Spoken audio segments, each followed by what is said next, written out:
आइए माँ भगवती का गुणगान सुनते हुए भगवती की पावन कथा की ओर चलें। देवाधिदेव महादेव की कृपा से माँ भगवती पराम्बा जगदम्बा जगत की अधिष्ठात्री देवी की कृपा से आज हम सभी नवरात्रि के पावन अवसर पर दूसरे दिन हम सभी भगवती की कृपा को प्राप्त करने के लिए एकत्रित हुए हैं। आइए हम ध्यान करें और उसके बाद भगवती के चरणों की वंदना करते हुए आज की कथा का प्रारंभ करें।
एकत्रित हुए हैं और प्रातः काल से माँ भगवती की अर्चना पूजा अभिषेक इत्यादि ये सब कार्यक्रम चंडी महायज्ञ चल रहा है और सायंकाल की इस सभा में हम लोग भगवती की चरित्रों का गान करने के लिए और भगवती के चरित्रों का श्रवण करने के लिए एकत्रित हुए हैं।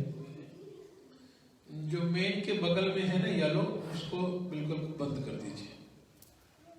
एक येलो सा है, उसको बिल्कुल नीचे कर दीजिए। भगवान की पावन कृपा रहेगी कि हम लोगों को इस चरित्र का आज सुनने को अवसर मिला है, तो मैं समझता हूँ भगवती की बहुत बड़ी कृपा है। कल आप कथा में सुन रहे थे कि वैदिक सनातन हिंदू धर्म में परमात्मा की पूजा सिर्फ स्त्री के रूप में नहीं, पुरुष के रूप में, दोनों रूपों में की जाती है।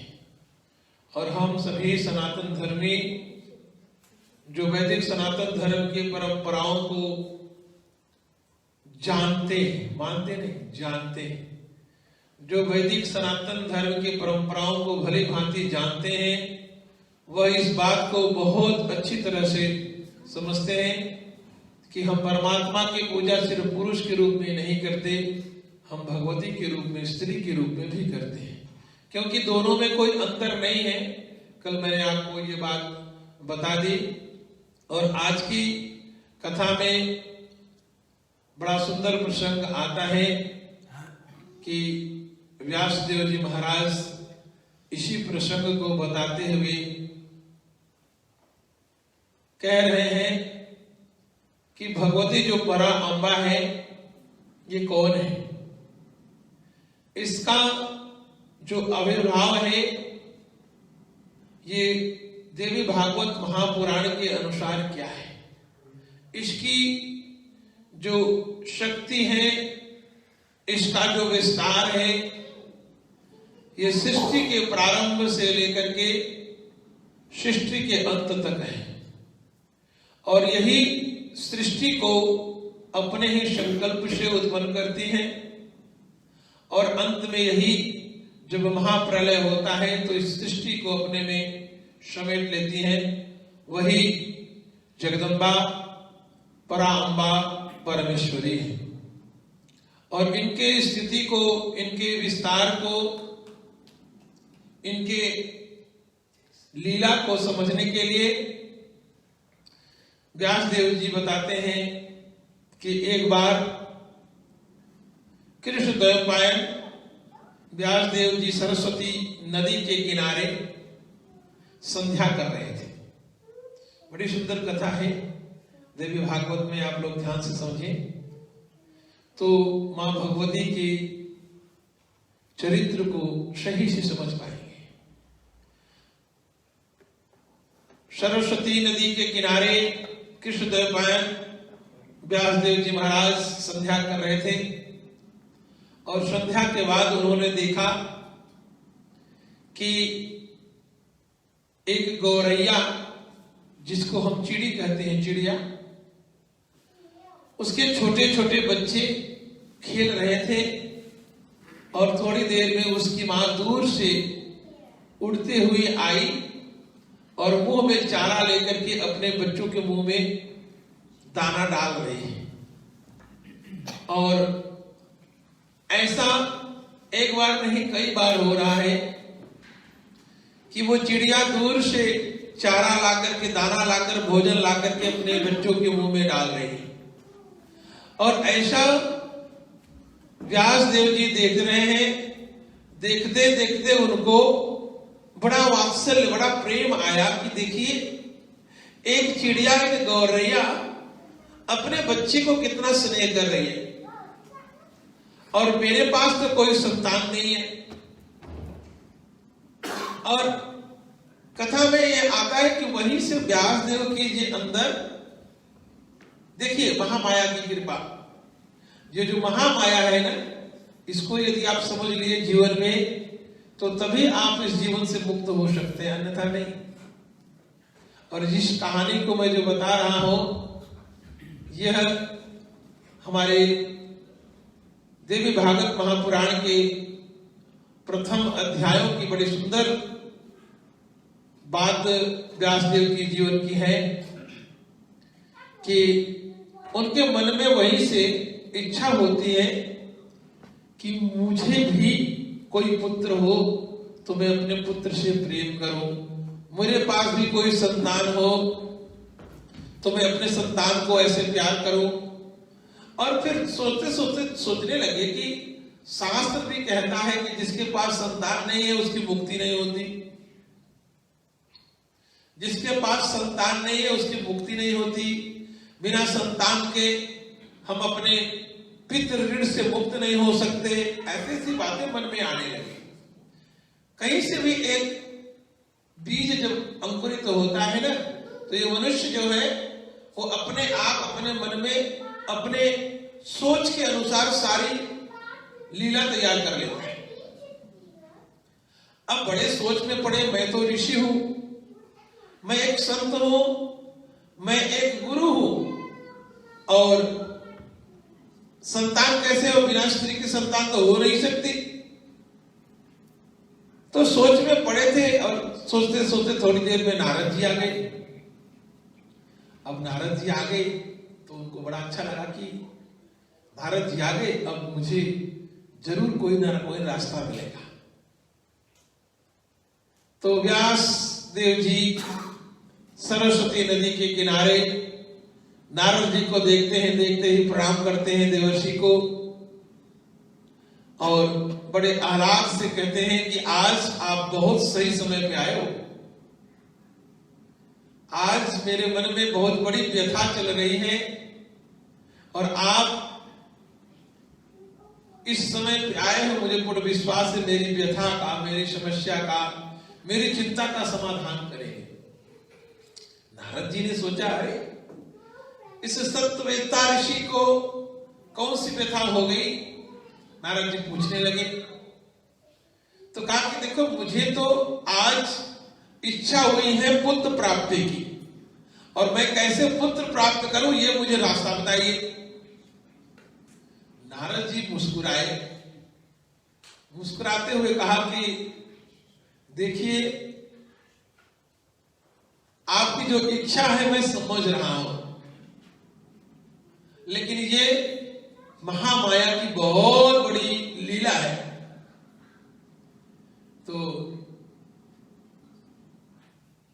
कृष्णदेव पायन व्यासदेव जी ने कहा कि मुझे तो बताइए, आप क्यों मुस्कुरा रहे हो? नारद जी ने कहा कि यही प्रश्न, जो प्रश्न आप मुझसे कर रहे हो, यही प्रश्न मेरे पिता ब्रह्मा ने एक बार विष्णु जी से किया था। क्या किया था जी? कहा कि एक बार मेरे पिता, नारद जी के पिता ब्रह्मा जी, यही प्रश्न भगवान श्रीमन नारायण विष्णु से किया। और क्या प्रश्न किया? अब देखिए, अब नारद जी की कथा शुरू हो गई यहां पे। अब नारद जी प्रश्न का उत्तर देते हुए अपने पिता के जीवन की घटना बता रहे हैं ब्रह्मदेव की, कि कहा कि एक बार मेरे पिता ब्रह्मा ने भगवान विष्णु से प्रश्न किया कि आप तो इस जगत का पालन करते हो, और आपके ही नाभि से मेरी उत्पत्ति हुई है, कमल से, और मैं इस सृष्टि की उत्पत्ति करता हूं, और भगवान रुद्र जो है वो इस सृष्टि का संवरण करते हैं। लेकिन ये सब कार्य हो रहा है, इसके पीछे शक्ति कौन है? किसके द्वारा ये सब कार्य हो रहा है? देवी भागवत कहता है कि यहाँ पे भगवान विष्णु ने नारद के पिता ब्रह्मदेव को समझाते हुए बताते हैं कि हे ब्रह्मदेव, आपको जो सृष्टि की उत्पत्ति करने का अधिकार मिला है, ये आपका अपना अधिकार नहीं है, वो महामाया की कृपा से आपको मिला है। इस जगत की अधिष्ठात्री मां परा अम्बा की कृपा से ही आपको इस सृष्टि के उत्पत्ति करने का अधिकार मिला है। और कह रहे जब जो मैं हूं, जो मैं इस सृष्टि का पालन करता हूं, क्या समझते हो आप? ये मैं अपने आप से सृष्टि का पालन करता हूं? क्या नहीं, जो मुझे ये सृष्टि के पालन करने का अधिकार प्राप्त हुआ, जो शक्ति, ध्यान से समझना, जिस शक्ति से मैं इस सृष्टि का पालन कर रहा हूं, वो शक्ति परा अम्बा मां भगवती ही है, जिस शक्ति के आधार पर मैं इस समस्त जीवों का पालन कर रहा हूं। कहा कि जो शिव जी है, क्या समझते हो शिव जी? जो समस्त जीवों का स्मरण कर रहे हैं, जो समस्त जीवों को समेट करके अपने में उनका स्मरण कर रहे हैं, समेट रहे हैं, वो अपने मर्जी से नहीं कर रहे हैं। उसके पीछे भी जो शिवा है, जो महाशक्ति है, उसके परिणाम स्वरूप ही वो कर रहे हैं, अन्यथा नहीं। और बताते हैं कि जो हम तीनों हैं, हम तीनों के अधिपति मां भगवती पराम्बा है, उनकी ही संकल्प और प्रेरणा से हम तीनों की उत्पत्ति हुई। ब्रह्मा विष्णु महेश की उत्पत्ति परा अम्बा जगत जननी मां भगवती के संकल्प से हुई है। और हम लोगों को ये तीन काम मिला है। ये जो तीनों काम मिला है, ये काम देने वाली कोई और है। ये देवी भागवत महापुराण बता रहा है। और इस कथा को मैं बहुत सरल ढंग से समझाने का प्रयास कर रहा हूं कि आप समझें कि ये जो सृष्टि है, ये जगत है, ये ब्रह्मांड है, ये प्रकृति है, इसमें ब्रह्मा विष्णु महेश कौन है? ये त्रिगुणात्मिका शक्ति जो है वो परा अम्बा है। जो सत्व रज और तम है, ये तीनों गुण जो है वो मां भगवती परा अम्बा के संकल्प से इस ब्रह्मांड के, इस प्रकृति के गुण के रूप में प्रकट होते हैं। और यही तीनों सत्व और रज और तम के देवता कौन है? भगवान विष्णु सत्व गुण के देवता हैं, जो इस सृष्टि के समस्त जीवों का पालन करते हैं। और भगवान ब्रह्मा रजोगुण के देवता है, जिनके संकल्प से इस सृष्टि की समस्त जीवों की उत्पत्ति होती है। और भगवान शिव ये तमोगुण है ना, उसके अधिपति हैं, जिनके संकल्प से, जिनके क्रिया के द्वारा सृष्टि के समस्त जीवों का जो संवरण होता है, वो महादेव के अंदर होता है। तो ये सत्व रज और तम के तीनों देवता की उत्पत्ति मां भगवती परा अम्बा जगत की अधिष्ठात्री मां भगवती के संकल्प से होता है।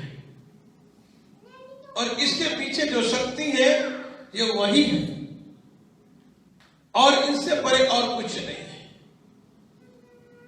कहा कि ये प्रश्न जब मेरे पिता ने भगवान विष्णु से कहा, तो उन्होंने बताया कि देखो, क्या सोचते हो कि मैं अपने मर्जी से वराह अवतार लेता हूं, मैं अपने मर्जी से नरसिंह का अवतार लेता हूं, मेरा सर काटा जाता है, मेरे सर के ऊपर घोड़े का सिर रखा जाता है, क्या मैं अपने मर्जी से सूकर का अवतार लेता हूं? अरे भैया, कोई नहीं चाहता कि स्वर्ग के सुख को भोगते हुए जिसके साथ महालक्ष्मी निवास कर रही है, उनको छोड़ करके जाकर के मृत्यु लोक में जन्म ले। नहीं, कोई नहीं चाहता स्वर्ग के सुख को छोड़ करके जाकर के जन्म लेना। लेकिन नहीं, जितने भी मेरे जन्म हुए हैं, मैं जितने भी अवतार लिया हूं, वो मां भगवती परा अम्बा के संकल्प से लिया हो, अन्यथा नहीं। कहा मेरे एक अवतार की कथा ध्यान से सुनो।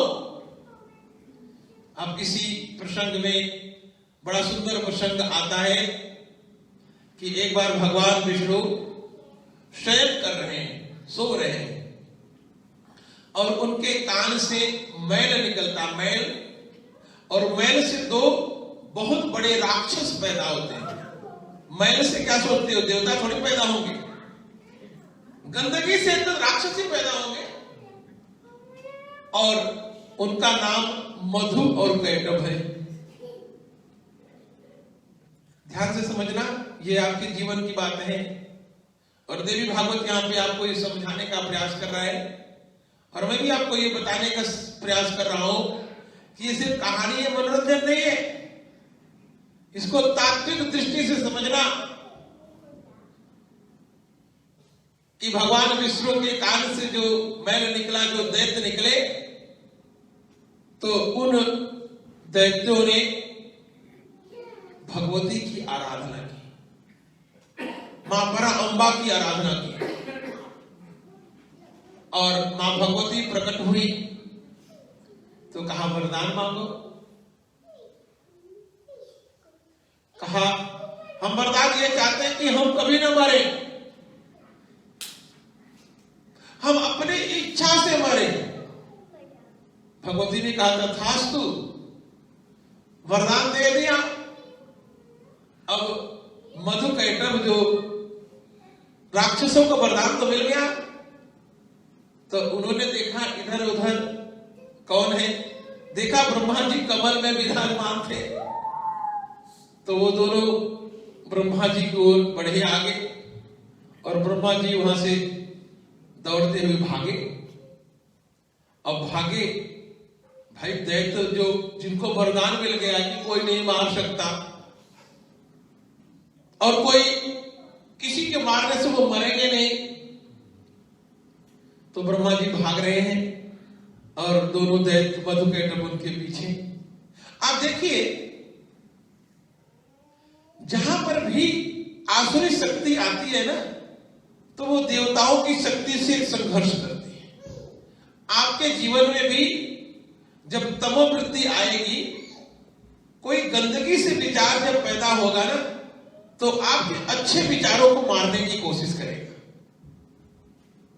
जब आप किसी बुरे व्यक्ति की संगति में आओगे, गंदे व्यक्ति की संगति में आओगे, तो जो उससे विचार आपके मन में पैदा होगा, उस विचार से सबसे पहले आप अपना विनाश शुरू करोगे। अपना विनाश मतलब अच्छे लोगों से झगड़ा करना शुरू कर दोगे, क्योंकि आपके अंदर वो बुराई का प्रभाव है। आपके अंदर जो मधु और कैटभ है, मैं इनको बताऊंगा ये कौन है। अभी बस नाम से जानिए कि मधु और कैटभ दो राक्षस हैं। ये दो राक्षस हमारे काम से भी पैदा होते हैं। हमारे शरीर के अंदर भगवान विष्णु है ना, परमात्मा हमारे अंदर है ना, तो क्या सोचते हो कि भगवान विष्णु के कान से जब पैदा हुआ तो हमारे आपके कान से नहीं हो सकते? होते हैं। इसमें मधु बड़ा है, मधु दाहिने कान से पैदा हुआ, ध्यान सुनना, और कैटभ जो है वो बाएं कान से पैदा हुआ। ये छोटा भाई है, ये वाला बाएं कान वाला जो मधु है वो बड़ा भाई है, और जो दाहिने कान से पैदा हुआ छोटा भाई है। दोनों भाई हैं, मधु और कैटभ। ब्रह्मा जी को दौड़ा रहे हैं, ब्रह्मा जी भाग रहे हैं। ब्रह्मा जी देखे कौन मुझे बचाए, तो ब्रह्मा जी ने देखा भगवान श्रीमन नारायण तो योग निद्रा में अपने ध्यान में लीन है, अब क्या हो, कौन उनको बचाए। तो ब्रह्मदेव ने मां भगवती की उपासना करते हैं। या देवी सर्वभूतेषु निद्रारूपेण संस्थिता, नमस्तस्यै नमस्तस्यै नमस्तस्यै नमो नमः। मां भगवती की उपासना करते हैं, मां भगवती की अर्चना करते हैं। मां भगवती प्रकट होती हैं तो कहते हैं मां भगवती, इसमें भगवान विष्णु को आप ही जगा सकती हो, आप किस पर कोई जगा ही नहीं सकता, और आप विष्णु को नहीं जगाओगे तो ये दैत्य तो मेरे पीछे देखो भाग रहा है, आज मुझे जिंदा नहीं छोड़ेगा। और मां भगवती ने भगवान विष्णु के समस्त अंगों से अपनी शक्ति को समेट लेती हैं। समेटना मतलब कंट्रोल करके निकाल लेती हैं, अपने बाहर कर देती हैं, और वहीं से भगवान श्रीमन नारायण जाग कर देखते हैं कि ब्रह्मदेव जी भाग रहे हैं, उनके पीछे 2 राक्षस उनको दौड़ाए हुए हैं। अब भगवती की प्रेरणा से भगवान श्रीमन नारायण का दोनों राक्षसों से बहुत युद्ध होता है। देखिए, जो राक्षस है ना, जो मधुकैटभ है, वो बहुत बलवान है। ये कौन है? काम और क्रोध। काम कौन है? मधु।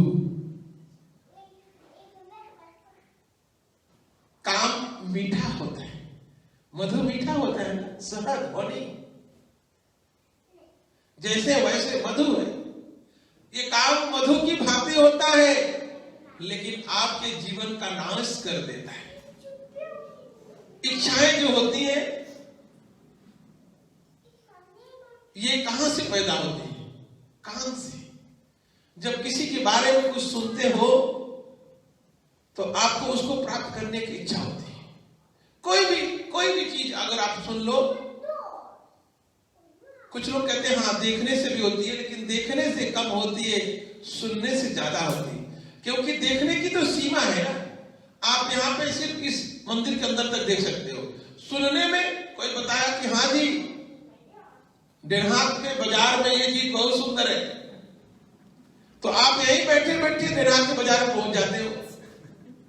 वहां जाते तो नहीं ना। देखने की सीमा है। देखने के लिए आप यहां कुछ देखोगे, अच्छा लगेगा, क्या लगेगा, अच्छा कुछ ले जा ही नहीं सकते यहां से। लेकिन सुनने की जब इच्छा हो गई कि यहाँ पे कोर्टिंग है या क्रातिस है, तो वो चीजें सुनते ही आपको आज अलबत्ता टाइम जरूर जाना है ओली कोर्टिंग में। बात जो भी चीज सुन लेते हैं तुरंत उसको प्राप्त करने की इच्छा करते हैं। ये कहां से आता है? सुनने से। ये कान से ही आता है। ये मधु है, कामना, और कैटभ क्रोध है। अब भगवान श्रीमन नारायण कहते हैं, देवी भागवत में आया कि कई 1000 वर्ष तक युद्ध करते हैं, लेकिन भगवान उससे जीत नहीं पाते। कौन जीतेगा?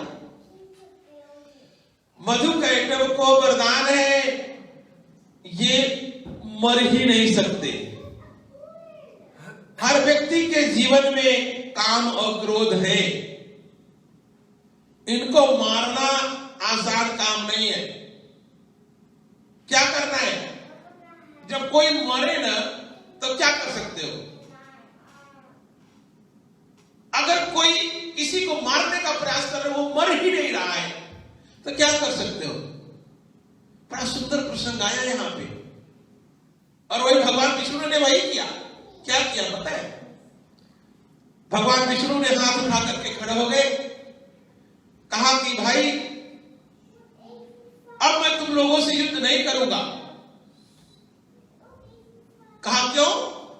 कहा तुम दोनों बहुत वीर हो, बहुत बलवान हो, बहुत वीर हो, हम मान गए तुम लोगों के पास बहुत शक्ति है, मैं बहुत खुश हूं, तुम लोग कुछ वरदान मांगो मेरे से। तो दोनों दैत्यों ने सोचा है जब मैं वीर हूं, मैं बलवान हूं, तो कहा हम वरदान मांगते नहीं, हम वरदान लेते नहीं, हम वरदान देते हैं। मधु कैटभ ने कहा कि हम वरदान लेते नहीं, हम वरदान देते हैं, तुम्हें क्या मांगना है मांग लो। भगवान विष्णु तो यही इंतजार कर रहे थे। जब किसी को युद्ध में परास्त मत कर सको ना, तो उसको जीतने की कोशिश प्रेम से करो। और प्रेम एक ऐसी चीज है जो आप प्रेम में सब कुछ पा सकते हो। प्रेम एक बहुत बड़ा अस्त्र है। आप एक बच्चे से जबरदस्ती कुछ चीज नहीं ले सकते। प्रेम में उससे जो मर्जी करा लो, चाहे वो आपका ही बच्चा है। लेकिन हम क्या करते हैं? हम डांट करके, गुस्से में, क्रोध से सब कुछ करवाने की कोशिश करते हैं। नहीं, ये नीति नहीं है। आप किसी से नाराज हो तो उसके पास जाकर प्रेम से बात करो। गुस्से में बात मत करो, मुंह फुलाकर मत बैठो घर में। हमारे यहाँ क्या होता है, हमारे समाज में, हिंदू समाज में ऐसा होता है, हिंदू समाज में ऐसा होता है कि बिना किसी वजह के छोटी बात को लेकर के अपने मन में बैठा करके मुंह फुला करके घर में बैठ जाएंगे, न उससे बात करेंगे, न कभी कहेंगे, न बताएंगे। अरे भैया, जब बताओगे नहीं, कहोगे नहीं, क्या हुआ है, मुंह फुलाकर घर बैठ जाओगे, मंदिर ही नहीं जाना। अरे भाई, तुमसे बड़ा ज्ञानी कोई नहीं है। मंदिर तो भगवान का घर है, तुम भगवान से मुंह फुला के बैठ रहे हो। ये सोचो, मंदिर किसी व्यक्ति का नहीं होता। जो मंदिर होता है, सबसे दुनिया में मंदिर ही एक ऐसी चीज है जो भगवान का घर माना जाता है। अगर हिंदू हो तो वो समझ जाएंगे, मैं समझता हूं हिंदू ही नहीं है जो इस बात का पुष्टि नहीं करते, जिनके अंदर ये बात नहीं समझ में नहीं आती कि मंदिर भगवान का घर है, किसी व्यक्ति का घर नहीं होता। ये किसी व्यक्ति का है ही नहीं। जहां पे भगवान ला करके रखे गए, मूर्ति प्रतिष्ठा हो गई, तो किसी व्यक्ति का हो ही नहीं सकता। हाँ, व्यवस्था की दृष्टि से कुछ लोग व्यवस्था में हो सकते हैं, तो आप उस व्यक्ति से नाराज हो सकते हो, भगवान से तो मत नाराज हो। अब तुम भगवान से नाराज हो गए व्यक्ति के नाते, तो इससे बड़ा अज्ञानी कोई हो ही नहीं सकता। इसका मतलब यह है कि तुमसे बड़ा मूर्ख कोई है ही नहीं। जब तुमने ये बना लिया, किसी व्यक्ति के नाते मंदिर छोड़ दिया, किसी व्यक्ति के नाते आश्रम आना छोड़ दिया। अरे भैया, आश्रम भी चाहे जितने लोग हैं उनका है ही नहीं, भगवान का घर है। और कभी भी कोई ये चीज के लिए मैं आपको बता दूं, ये महापाप है। जो व्यक्ति ऐसा करता है वो पाप नहीं, महापाप है। पाप को तो दंड छोटा होता है, महापाप का दंड बहुत बड़ा होता है। और उस मनुष्य को तो दंड तो मिलता ही है, भगवान स्वयं देते हैं, क्योंकि वो भगवान से दूर हो गया। ऐसे नहीं दूर हुआ, मन में कोई बात बैठा कर दूर हुआ। ऐसे दूर हो जाओ तो कोई बात नहीं, ठीक है भैया, लेकिन मन में कोई बात बैठा करके दूर हुआ जिसका कोई औचित्य ही नहीं है। यही तो बुद्धिहीनता का परिणाम है। और वो एक तो भगवान से दूर हो गया, वो सोचेगा नहीं मैं इस मंदिर नहीं जाऊंगा, मैं उस मंदिर जाऊंगा। उस मंदिर जाएगा, लेकिन मन में वो खत्म नहीं हुआ। चाहे वो दुनिया के सारे मंदिर, पूरे भारत की तीर्थ यात्रा करके चला आए, लेकिन जो यहां से गया है, जिस भाव से गया, वो भाव नहीं खत्म हुआ। जिस द्वेष से गया है, जिस क्रोध में गया है, जिस ईर्ष्या में गया है,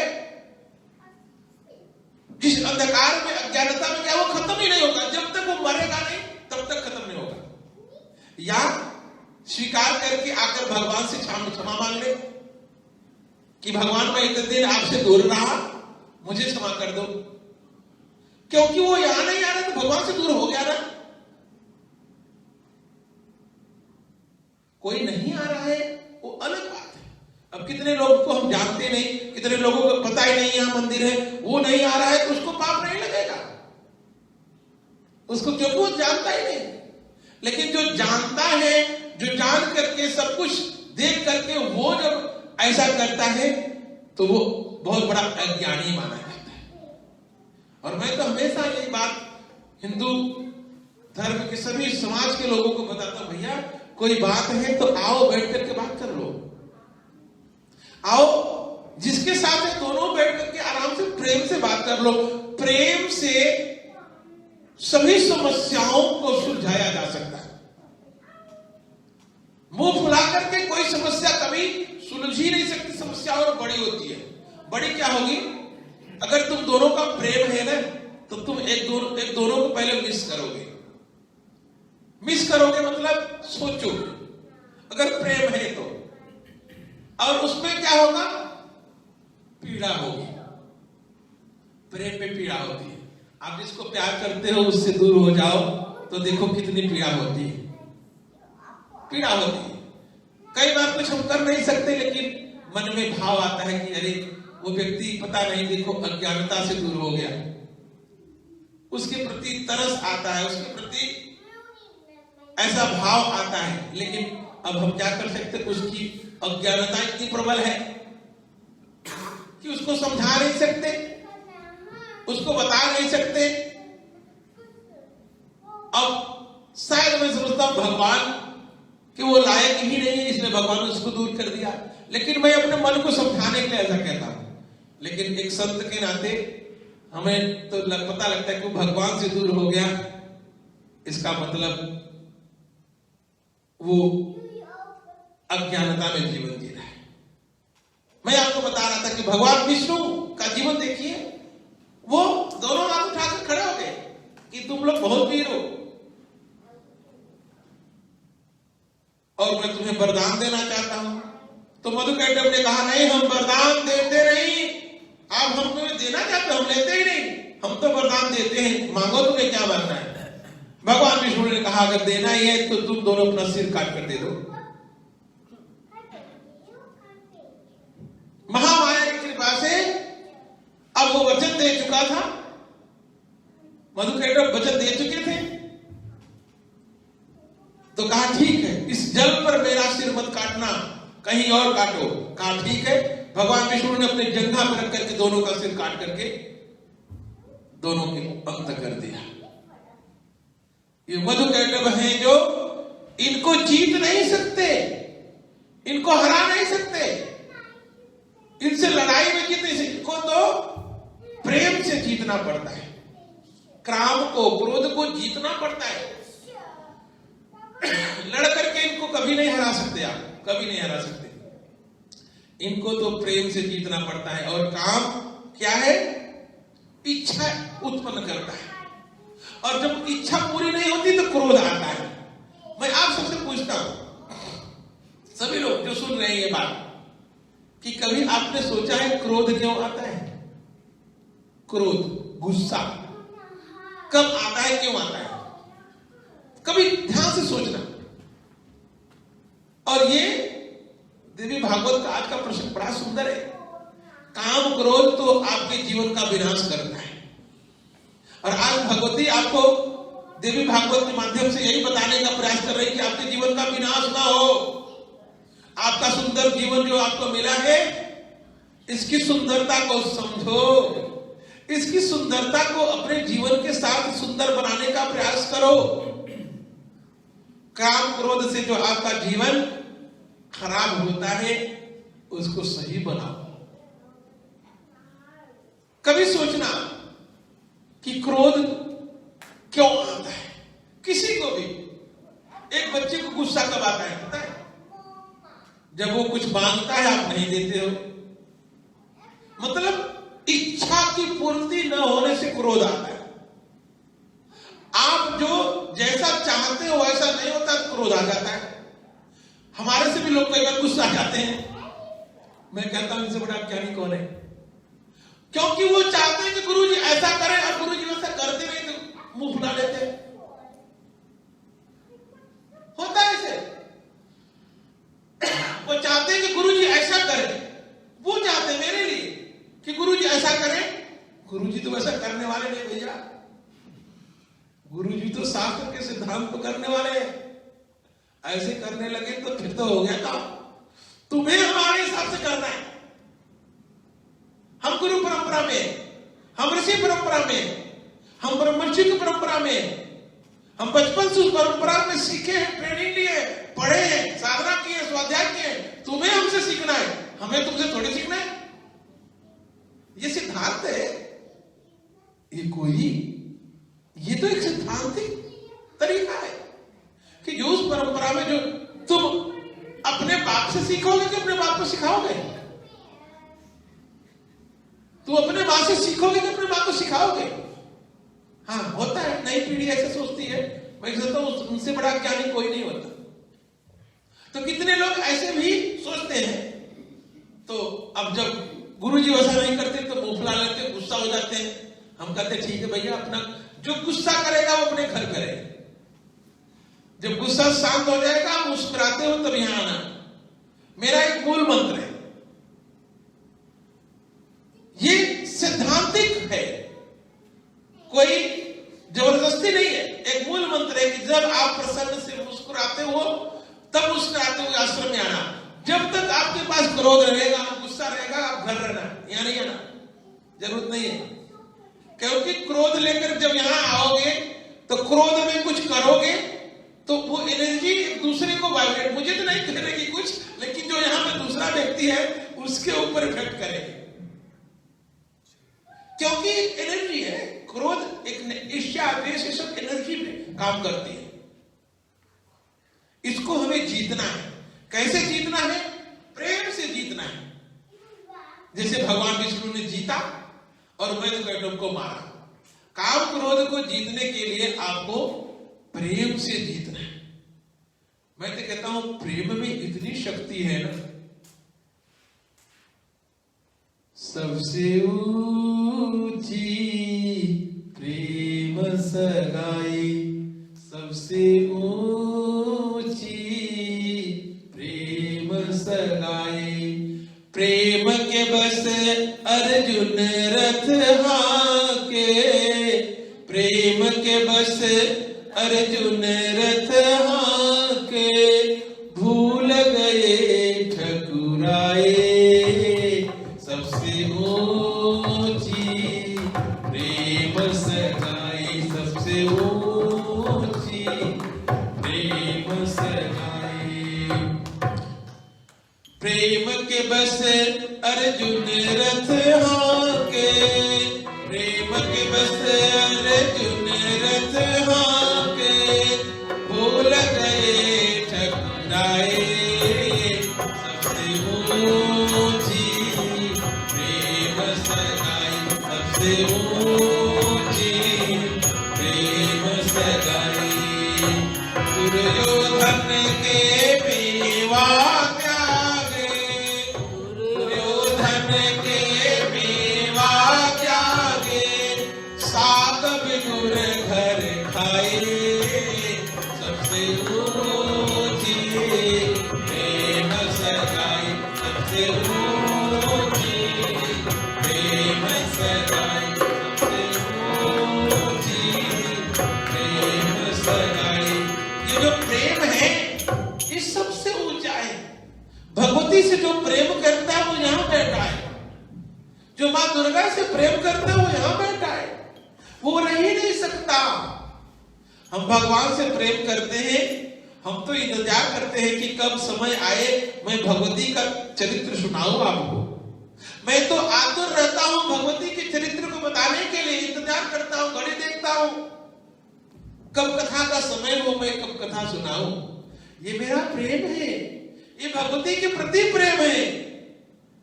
क्योंकि भगवती के चरित्र को कहने में और सुनने में क्या सुन रहे हो? मैं कह रहा हूं तो मेरे भी तो कान सुन रहे, मेरे भी कान सुन रहे। मैं मुंह से बोल रहा हूं लेकिन मेरे कान भी श्रवण कर रहे हैं, जैसे आपके कान सुन रहे हैं। वही आनंद मुझे भी मिल रहा है मेरे कहने से। और यही भगवती का चरित्र है। यही देवी भागवत हमें बता रहा है कि भगवान विष्णु ने मधुकैटभ को कैसे मारा। काम क्रोध को कैसे मार सकते हो? उसको जीतना पड़ेगा। आपको सोचना पड़ेगा कि क्रोध क्यों आया, आज मैं गुस्सा क्यों की। जब गुस्सा आ जाए कुछ कर लो, लेकिन आप आराम से बैठ करके सोचना कि मुझे क्रोध क्यों आया, तो आपको आंसर मिलेगा कि मैं ऐसा चाहती थी, ऐसा नहीं हुआ, इसलिए क्रोध आ गया। तो क्यों चाहते थे भैया? अपनी इच्छाओं को समेट लो, अपनी इच्छाओं को जीत लो, अपने इच्छाओं के ऊपर अपना आधिपत्य स्थापित कर दो, क्रोध आएगा ही नहीं। और गुरुदेव बताते हैं कि जब काम थोड़ा नीचे हो जाता है ना, क्रोध आकर खड़ा हो जाता है। छोटा भाई ना, ये छोटा ही है लेकिन बहुत तेज है। कामनाएं, कई बार इच्छाएं हम अपनी समेट लेते हैं, लेकिन जो क्रोध है ना ये बहुत बहुत बहुत तेज है। छोटा है लेकिन बहुत तेज है। ये हमेशा करके खड़ा हो जाता है। और क्रोध आ जाता है तो क्या होता है? क्रोध का आहार क्या है पता है आपको? क्रोध का भोजन है ज्ञान। जब आपको आप नोटिस करना, जब आपको क्रोध आता है आप क्या सोचते हैं? क्रोध में आप सत्संग करोगे? नहीं। क्रोध में रामायण पढ़ोगे? नहीं। क्रोध में मंत्र जप करोगे? कभी नहीं होगा। जब क्रोध आएगा तो अच्छे काम करवाएगा ही नहीं। ध्यान से सोचना, क्या अद्भुत रहस्य है। ये जो छोटा है क्रोध ना, जब ये आएगा तो ये आपको गलत रास्ता दिखाएगा। कुछ तोड़ने का मन करेगा, कुछ पीटने का मन करेगा, कुछ काटने का मन करेगा। गुस्सा आएगा तो अपने आप को, कुछ लोग गुस्से में अपना सिर मारते हैं दीवार से, कुछ लोग अपने आप को पटकते हैं, कुछ लोग पैर पटकते हैं, पैर पटकते हुए ऐसे कूदते हैं क्रोध में। कुछ लोग बहुत ऐसे अनेक प्रकार की चीजें करते हैं क्रोध में। जब बच्चे गुस्साते हैं क्या करते हैं? लेट जाते हैं। देखो ना, छोटे बच्चे जब गुस्साते हैं, इनको क्रोध आता है तो बस कुछ नहीं करेंगे, जमीन पर लेट जाएंगे। कितने छोटे बच्चे अपने कपड़े फाड़ने लगते हैं। ध्यान से समझना, ये क्रोध, ये बच्चों का क्रोध हमारा क्रोध से बराबर है, छोटा बड़ा कुछ नहीं है। इनको भी ये नहीं पता कि अपने कपड़े फाड़ते हैं। ये क्रोध जो ना आपका नुकसान करता है, दूसरे का कभी नहीं। आप अपनी टीवी तोड़ दो, आपकी टीवी है। आप घर तोड़ दो, आपका घर है। और कई बार लोग पैसा फाड़ देते हैं गुस्से में, नोट भी फाड़ देते हैं।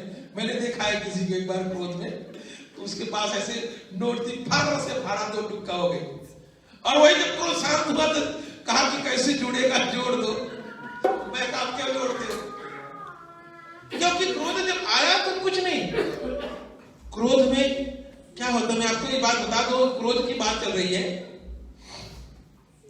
जितने आज तक मेरे पास बहुत ऐसे परिवार आए, बच्चे आए जिनका छुट्टी छुट्टा हो गया, मतलब डाइवोर्स हो गया। और कुछ ऐसे केसेस आए कि डाइवोर्स के पहले मेरे पास आए कि मैं उनका कॉम्प्रोमाइज करा दूं। तो बताइए क्या हुआ? मैंने जब उनकी बातों को एनालिसिस किया तो लड़के ने कहा नहीं, मैं इसके साथ अब नहीं रहूंगी क्योंकि इसने मुझे थप्पड़ मारा। थप्पड़ मारा मतलब गुस्से में थप्पड़ मारा। तो मैं कहा थप्पड़ मार दिया तो कोई बात नहीं। कहा नहीं, मेरी माँ को गाली दिया, मतलब ऐसे ऐसे मेरी माँ मर गई है, आप उसको गाली दिया इसने। मैं बता रहा हूं रीजंस, कैसे रीजंस बने। मेरी माँ तो है नहीं, अगर किसी ने मेरी माँ को गाली दिया, मैं इसके साथ नहीं रहूंगी। मतलब ऐसी ऐसी चीजें जब क्रोध में आ जाती हैं तो व्यक्ति के माइंड में बैठ जाती हैं, वो व्यक्ति निकाल ही नहीं सकता। कहा मैं तो अब इसके साथ रहूंगी नहीं। मैं कहा थोड़ा समझ लो। कहा नहीं, ये बातें मेरे दिमाग से निकल नहीं रही, इसने कैसे मेरे ऊपर हाथ उठाया। मैं कहा चलो तुम्हारा पति है भैया। कहा पति है तो कोई बात नहीं, लेकिन मारा क्यों मुझे? मतलब ऐसी एग्जाम्पल बता रहा हूं, किसी छोटी छोटी बातें होती हैं जो क्रोध में हो जाती हैं। और क्रोध में हम किसी को गाली दे दे, क्रोध में हम किसी को कुछ बोल देते हैं ना, हमारे यहां कहते हैं कि जो वाणी से निकला हुआ शब्द वापस नहीं जाता। इसलिए ऐसी वाणी बोलिए मन का आपा खोए, औरन को शीतल करे आपहु शीतल होए। वाणी ऐसा बोलिए मन का आपा, मतलब आपा खोकर के नहीं कि भूल जाओ, बिना सोचे विचारे क्या बोल रहे हो, बोल दो नहीं। औरत को जो दूसरों को शीतलता दे, ऐसा बोलो कि जो दूसरों को प्रेम दे। कोई क्रोध कर रहा है तो आप भी मत क्रोध करने लगो, आप शांत होकर के उसको प्यार से समझाओ। मैं तो कहता हूं कोई क्रोध में चाहे कितने उसको पकड़ के हक कर लो। कोई कितने भी क्रोध में है उसको प्यार कर लो, गुस्सा मत करो। आप शांत हो जाओ, आप गलती मान लो, भैया गलती हो गई, चाहे आपने गलती नहीं किया, मान तो लो एक बार, उसका क्रोध शांत हो जाएगा। मैंने कई बार प्रैक्टिकल करके देखा कि मेरी गलती नहीं है, लेकिन किसी का क्रोध हुआ, मैं कह रहा हो सकता है गलती हो गई हो मुझसे, कोई बात नहीं। जब मैंने समझाया, क्रोध शांत हो गया, बाद में व्यक्ति रियलाइज किया नहीं गलती तो मेरी थी। जब क्रोध आता है ना, वो दिखाई नहीं देता आपको कि गलती आपकी है किसकी है, क्योंकि आंखों के सामने अंधेरा हो जाता है।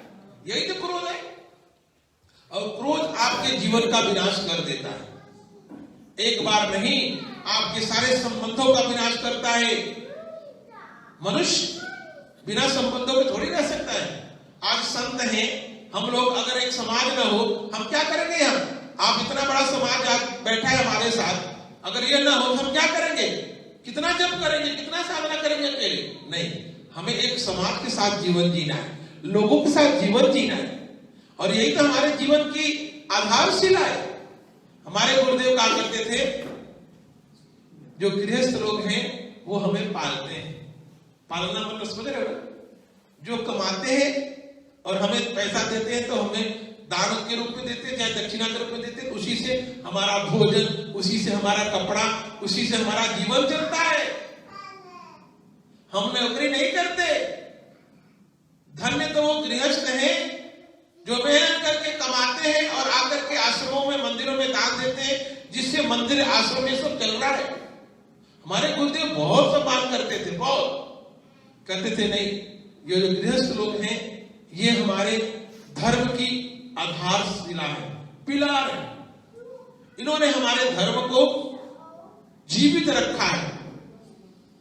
ये नौकरी भी करते हैं, मंदिर भी जाते हैं, कथा में भी जाते हैं, अपने घर की सारी व्यवस्था भी देखते हैं, मंदिर में भी धूप 10 रुपए चढ़ाते हैं। ये काम कोई छोटा नहीं, बहुत बड़ा है। कितना बड़ा साहस करते हैं वो। 5 दिन काम भी करते हैं, 2 दिन जाकर के कोशिश करते हैं कुछ समाज का भी काम करने के लिए, कुछ भगवान का भी काम करने के लिए, कुछ ना कुछ करते हैं। गुरुदेव कहते थे, धन्य ये गृहस्थ धन आश्रम, धन्य गृहस्थ आश्रम। बहुत सम्मान करते थे वो। जो भी आ जाता था तो तुरंत पूछते, बेटा कुछ खाया? उनके पास कोई आता था, हम कहते थे कि लोग घर से खा पी कर आते, कोई भूखा थोड़ी है। आते हैं गुरु जी, पूछते हैं बेटा कुछ खाया? लेकिन उनका पहला शब्द होता था, बेटा कुछ खाया? आते अभी नहीं गुरुजी, जाओ रसोई घर में भोजन करके तब आओ मेरे पास। तुरंत ये 2 शब्द उनके पक्के थे। कोई भी आया, और बेटा कैसे हो, सब ठीक है परिवार में? हाँ। अच्छा बेटा कुछ खाया? नहीं गुरुजी अभी तो आ रहे हैं, जाओ बेटा भोजन रसोई में करके तब मेरे पास आओ। क्या कहते थे? ये प्रेम था। कोई घर से भूखा थोड़ी आ रहा है। लोग कहते थे कि कोई मना नहीं करता था, चाहे घर से खा के ही आया हो, तुरंत जाकर रसोई में लोग थोड़ा सा खा के, क्योंकि गुरुजी को खुश करना है। और कह नहीं गुरुजी मैं तो घर से खा के आया हूं। नहीं, जब गुरु ने कह दिया तो लोग चाहे घर पे खा के भी आए हो, लेकिन जाकर के भोजन करते थे। चाहे कितना भी, अरे घर से खाए हो, 1 घंटा बाद तो यहाँ आए हो, थोड़ा बहुत तो खसका होगा नीचे, जाकर इतना ही खा लो। लेकिन घर खा के आया, ठीक है, हर व्यक्ति अपने घर खा के आता है, लेकिन नहीं, आश्रम में जो मिलता है वो भोजन नहीं होता, प्रसाद होता है। एक्चुअली वो प्रसाद जो आपके जीवन को, मन मस्तिष्क को, आपके शरीर को, आपकी बुद्धि को पवित्र करता है। और यहाँ हमारे यहाँ भी ऐसे ही वही परंपरा चली आ रही है कि प्रतिदिन ऐसे ही बनता है। और अब तो हमारे भगवान का प्रसाद बनता है, तो हम सोचते हैं खाने वाले कहां से आएंगे, क्योंकि सभी का व्रत चल रहा है। तो हम लोग अभी कल ही सोच रहे थे कि हम लोग का व्रत चलेगा अब सबका 108 दिन तक, भगवान का प्रसाद कौन खाएगा? मैं कहा चिंता मत करो, भगवान किसी न किसी को बुला लेंगे, क्योंकि दोपहर में हमारे यहाँ भगवान को दाल रोटी सब्जी परोठे सब बनते हैं। ऐसे भोजन प्रतिदिन लगता है, 7 दिन एक नियम है हमारे मंदिर का। तो अब नवरात्रि तो है ही, नवरात्रि के बाद से सब लोग हमारे पुरुषरण का अनुष्ठान करेंगे। तो सबके मन में चिंता हो रही थी कि यह भगवान का प्रसाद कौन खाएगा। मैं कहा चिंता मत करो, भगवान का प्रसाद खाने वाले भगवान अपने आप बुला लेंगे। प्रतिदिन कोई ना कोई आ ही जाएगा भगवान का। मैं कहा कोई नहीं आएगा तो हमारे चिरई कौए, आसपास कितने जानवर है, वो भगवान का प्रसाद खाएंगे, पार्टी करेंगे, मजा उड़ाएंगे। यहाँ तो हम जंगल में बैठे हैं, यहाँ कोई चिंता ही नहीं है।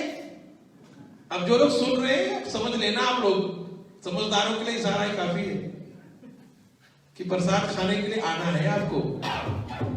तो ये भगवान की बड़ी लीला है।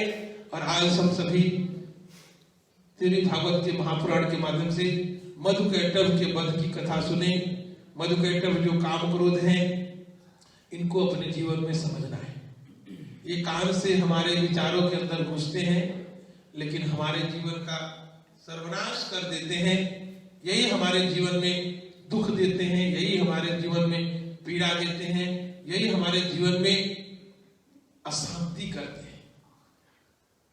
सुनने से ही सब कुछ होता है।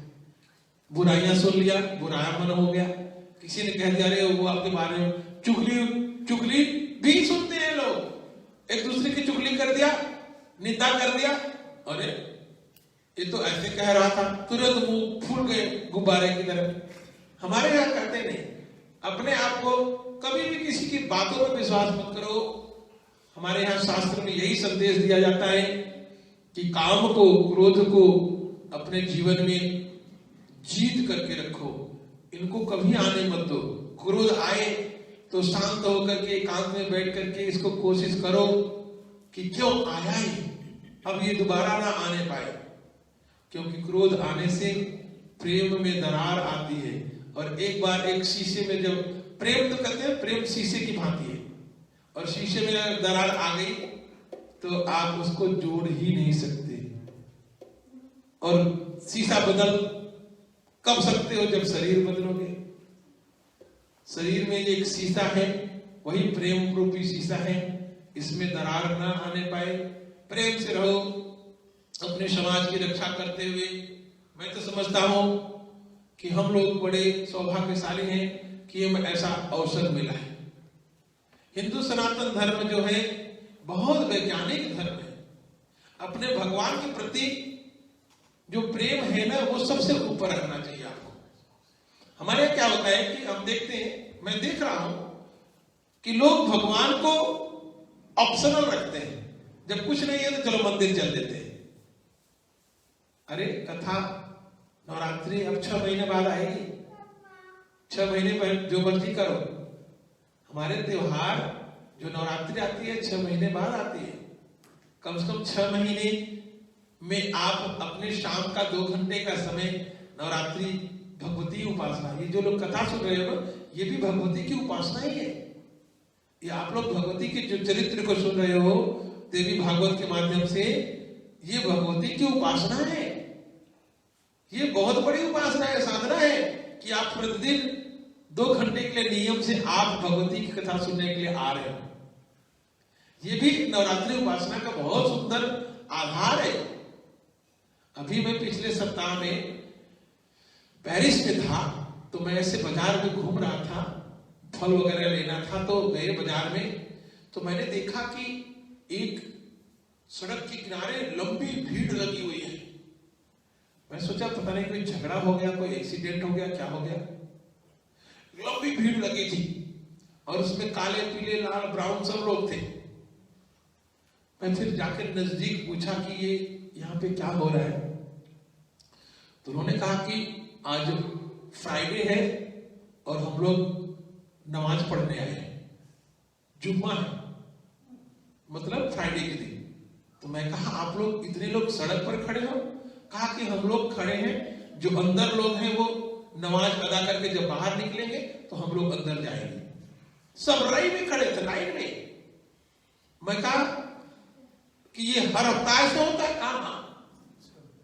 कहा कि हमारे यहाँ इस्लाम में फ्राइडे के दिन 2 पहर का नमाज पढ़ना जरूरी है, और हम लोग, ये हमारा मस्जिद छोटा है तो हम लोग इंतजार करते हैं अपनी बारी का, और एक बार नहीं 2 बार करेंगे अभी दिन में। पहली नमाज थी, सुबह का समय था, तो मैं कहा देखो कितने उनको ये, मैं कहा नमाज तो आप अपने घर में भी कर सकते थे, भगवान को याद ही करना है, कहा ना हम अपने मस्जिद में करेंगे। मस्जिद हमारे भगवान का घर है। देखिए कितनी बड़ी सोच। घर है, हम भगवान के घर में जाके करेंगे यार अपना अरदास।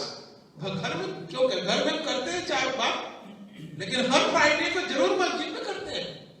कहा प्रतिदिन हम अपने घर में करते हैं 5-7 दिन, लेकिन फ्राइडे के दिन हम मस्जिद में जाकर करते हैं। मैं कहा वाह, देखो तो सही क्या प्रेम है अपने भगवान के प्रति। और उसमें काले लोग थे, उसमें जो भी इस्लाम को मानने वाले सारे लोग थे, गोरे लोग भी थे, सब लोग थे। लाइन में बता रहा हूं, यहां से लेकर के लंबी लाइन लगी थी, और एक लाइन नहीं 3-4 लाइन थी। मैं कहा वाह, ये है भगवान के प्रति प्रेम। और हमारे यहाँ 6 महीने में भी नवरात्रि आ रही है, तो मुझे ये करना, मुझे ये आस पराख है, मुझे वो आस पराख है, मुझे ये है। तो भगवती तभी तो दुख भी देती है। मैं आपको बताऊं एक चीज, बस बता के आज मैं अपनी वाणी को विराम दूंगा। मैं पहले बड़ा सोचता था कि हमारे यहाँ इतने शास्त्र हैं, हमारे इतने ऋषि मुनि तपस्वी हैं, ये हिंदू सनातन धर्म में लोगों को इतना दुख क्यों रहता है। दुख मतलब समस्या, पीड़ा, रोग, कष्ट, 10 प्रकार के समस्याएं अगर देखो तो मैं समझता था ये क्यों होता है इतना। किसी का पेट दर्द, कभी पीठ दर्द, किसी का स्कैनिंग हो रहा है, कोई हफ्ते में 2 बार जा रहा है, अस्पताल बना रहा है, हॉस्पिटल जा रहा है, यहां जा रहा है। मैंने सोचा क्यों ऐसा है। फिर मैंने एक कंक्लूजन निकाला, क्योंकि हमारे में हम लोग भगवान के प्रति पूर्ण रूप से समर्पित नहीं है, नियम नहीं है। जब मन आया मंदिर चले गए, नहीं मंदिर आया तो बस अपने घर बैठे। एक नियम लो कि महीने में 1 दिन जाना है, वो नियम ले लो। आप लोगों की बात नहीं कर रहा हूं, आप लोग जानते हो, जो नहीं आते उनकी बात कर रहा हूं। ये नियम ले लो कि 9 दिन मुझे नवरात्रि में जाना है, और अगले 6 महीने बाद फिर जाना है, ऐसा नियम ले लो। और हम लोग तो सोच करके रखते हैं कि लोग काम पर से आ जाए तो आराम से शाम को 7 से 9 आ सकते हैं। सब लोग आ सकते हैं, सब लोग आ सकते हैं, ये समय ऐसा रखा है। हालांकि आप भी आ सकते हैं, लेकिन ये प्रेम ही नहीं जागृत है परमात्मा के प्रति। ये विडंबना है, और विडंबना का परिणाम वो भुगत रहे हैं, वही भुगत रहे हैं जिनके प्रति भगवान के प्रति प्रेम नहीं है। तो भगवान कहेगा ठीक है बैठे रहो, फिर भोगो, भोग रहे हो। कारण यही है और कुछ नहीं। जो लोग भगवान के प्रति नियम से सप्ताह में मंदिर जाते हैं, कौन नहीं जाता मुझसे पूछो, मैं जानता हूं, सब लोग जानते हैं। लेकिन हिंदू ही फ्लेक्सिबल है, हमारे सनातन धर्म में इतनी फ्लेक्सिबिलिटी नहीं है। परमात्मा के प्रति आपको समय निकालना है, परमात्मा का ये घर है। मंदिर जो होता है वो हर एक धर्मों में, मंदिर हो, मस्जिद हो, चर्च हो, वो सब परमात्मा का घर है। गिरजा घर हो, ये सब परमात्मा के घर बताए गए हैं। और सप्ताह में एक बार अवश्य परमात्मा के घर जाकर हाजिरी लगाना चाहिए। और जो लोग हिंदू हैं उन लोगों को इस बात को समझना है, चाहे वो दुनिया में रह रहे हैं, देश में रहे, विदेश में रह रहे हैं, कहीं पे भी रह रहे हैं, उनको सप्ताह में 1 दिन नियम से परमात्मा के घर जाकर के घंटे 2 घंटे रहना है। अगर ऐसा नियम 1 वर्ष लेकर के देखो, फिर मेरे पास आना अगर कोई आपके जीवन की समस्या रह गई तो धीरे धीरे सारी समस्या, सारे रोग, सारे दोष, सारे जो मन में अशांति है खत्म हो जाएगी। सिर्फ 2 घंटे के लिए सप्ताह में एक बार मियां बताओ, किसी और मंदिर में जाओ, लेकिन जाओ, नियम से जाओ कि आपको सप्ताह में 2 घंटे भगवान के घर जाना है। यहां तो जब समय मिला चले गए, नहीं मिला तो ठीक है, इस सप्ताह ये होगा वो होगा, ये नहीं है, ये कंटिन्यूटी नहीं है, और ये नियम नहीं है। ये बिना नियम का आप भगवान की उपासना कर रहे हो। बिना नियम की करोगे तो बिना नियम के फल भी मिलेगा, तो उसमें ही आपके जीवन में अशांति और ये रहेगी। लेकिन आज मैं आपसे यही निवेदन करते हुए यही बताना चाहूंगा कि भगवान की उपासना, परमात्मा की उपासना, शक्ति उपासना में नियम का बहुत बड़ा महत्व है। और इस नियम के साथ भगवती के प्रति श्रद्धा रखते हुए जो भगवती की उपासना करता है, वो भगवती तो स्वयं शक्ति स्वरूपा है, वो सब कुछ दे सकती है। उनके पास धन है, उनके पास आरोग्य है, उनके पास शक्ति है, उनके पास बल है, उनके पास प्रेम है, उनके पास क्या नहीं है। एक बार अपने माँ के पास आकर मांग करके दे देखो, आपको सब कुछ मिलेगा। लेकिन मांगने के लिए ये नहीं कि जीवन में एक बार आए और मांगे और मिल गया, नहीं। मांगने के लिए वैसा पात्र बनना पड़ता है, भगवती की वैसी उपासना करनी पड़ती है, भगवती के प्रति अपना प्रेम और समर्पण को दिखाना पड़ता है, जीना पड़ता है, तभी भगवती की कृपा प्राप्त होगी। और हम लोग बहुत सौभाग्यशाली हैं कि माँ भगवती ने कृपा की है। हम लोगों को नवरात्रि के आज पावन अवसर पर माँ भगवती के चरणों में बैठ करके देवी भागवत की कथा को सरल और सामान्य ढंग से जीवन के साथ जोड़ते हुए सुनने और समझने का अवसर मिल रहा है। आज मैं कल बताया था, आज ब्रह्मचारिणी की उपासना हम करेंगे। प्रथम शैलपुत्री च द्वितीय ब्रह्मचारिणी। आज भगवती की हम ब्रह्मचारिणी रात्रि में उपासना करेंगे। और आज की रात्रि महारात्रि ब्रह्मचारिणी भगवती की उपासना, जो त्याग, वैराग्य और तप के प्रतीक है। तप, तपस्या, जो तपस्या, ये सब तप है, तपश्चरण के प्रतीक हैं। और वैराग्य के, साधना के, स्वाध्याय के प्रतीक मानी जाती है माँ ब्रह्मचारिणी। और आज हम उनकी उपासना कर रहे हैं। और उनकी उपासना करने के बाद कल हम लोग तीसरे दिन की कथा में पुनः मिलेंगे।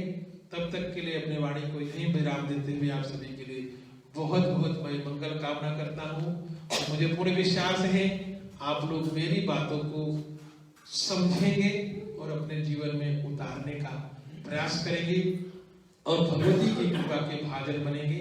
इन्हीं शब्दों के साथ आप सभी के लिए बहुत बहुत मंगल कामना। आज के इस कथा के जो यजमान रहे हैं, जिन्होंने पूजा में अपना सहयोग दिया है, जिन्होंने आज के इस कथा को, आज के पूरे चंडी यज्ञ को सबको अपने कर कमलों से पूरा स्पॉन्सर किया है, उन परिवार को मैं हृदय से साधुवाद दूंगा, अभिनंदन करूंगा और भगवती की कृपा प्राप्त हो, ऐसे माँ भगवती के चरणों में कोटि कोटि प्रार्थना करते हुए अखंड आशीर्वाद देता हूँ। हरि ओम।